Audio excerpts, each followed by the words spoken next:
Giklaro sa Department of Health nga walay nahitabong pagsaka sa mga kaso sa COVID-19 dinhi sa Central Visayas. Apan padayon nilang giawhag ang mga tao kaprotehian ang kaugalingon pinaagi sa bakuna ug pagsulob og face mask. Apan aduna pa bay pagpakabana ang mga tao sa mga health protocols human sa tulo ka tuig nga pag-igo sa pandemya kini atong sayran pinaagi niining report. Sa downtown area sa Dakbayan, Sugbo, baliknas na anda na karihukan sa mga tao nga kanunay gadali. Makita gihapon ang lama sa pandemya nga mao ang face mask nga gasulubon gihapon sa pipila ka mga tao. Muna ilahang 3D mask nga medyo barato ra ang presyo kay makuha ra ning 8 kapak ang 100 sa tag na po niya matod pa sa mga tindira diri nga medyo ni saka ang halin sa ilahang face mask. Kumusta ang halin sa face mask? Karon ikusog na. Ano man?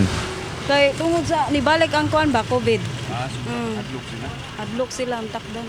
Ang grupo ni mga tindira may angkon nga nahadlok gyapon sila sa COVID-19 apan mas gipili nila nga dili mag-face mask kay igang. Ilabi na karong ting-init. Kumpiyansa raw sab sila kay bakunado naman ug naka-booster pa. So kamo wa mo nag-face mask? Ikaw, kinahanglan pa ba mag-face mask noon? Pwede rapsod. So karon wala sa mo face mask. Wala na. Alimuot no. Pero bakunado ka? Oh, naka-booster sad ko. Booster na. So dili na mahadlok nga mataptan og COVID. Dili na. Ang rolling eatery ni Bia Gomez, baliklagsik na kay gidugok naman sa iyang mga suki. Alang kaniya pwede ra nga mag-face mask, mahimo ra usab nga dili kay alang kaniya sobra kuno sa katulos siya nakapabakuna. Busa, siguradong protektado na siya. Nakabakuna na ka, booster? Ay, oo, sir. Kompleto. Man na. Upat gi ka bakuna. Saan ikaw pa? Secret! Kini may estudyante, magsulob og face mask sulod sa tuhan apan. Ilang hubuon kung mugawas na. Kinahanglan pa ba yung face mask? Sa eskwelahan, kailangan dyan. Pero kung open area, dili naman. Ikaw ba mo? Ikaw nagpa-booster ka? Wala, sir. Yan, ano ka nagpa-booster? Mahadlok sa side effects. Pero mahadlok mo. Madlock yun, mabitan na pismas o. Ang ka-face mask yapon. Oo. Gitataw sa Department of Health Region 7 Director Jaime Bernadas nga dili mandatory ang pagsulob og face mask ug anara sa tao kung magsulob alang sa proteksyon ini. So, dili siya mandatory. Dili siya mandatory kay ni-adapt naman ta sa voluntary lagi nga use. Pero atong gihatag ang atong pag-edukar ang mga tao unsaon paggamit kano sa gamiton. Giklaro sa Department of Health nga wala sila na record nga pagsaka sa COVID-19 cases din sa Central Visayas apan sa kasamtangan aduna sila na record nga 627 ka mga active cases din 17 nini ang bag-ong kaso.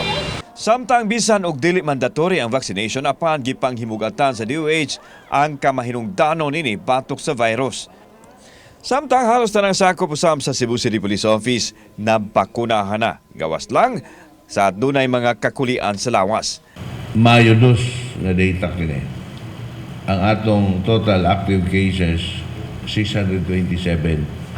Ang atong bag-o nga kaso nga nakita 17. So karon ang atong mga kaso naa diha sa napulo hangtod sa 30 sa past 2 months. So diha na siya nag-ambak-ambak ang atong kaso. Mostly of the personnel dili lang diri sa Cebu City Police Office nationwide vaccinated na tanan. Aduna pay usa ka milyon nga doses sa nakalain-laing matang sa COVID-19 vaccine ang Department of Health alang sa Central Visayas.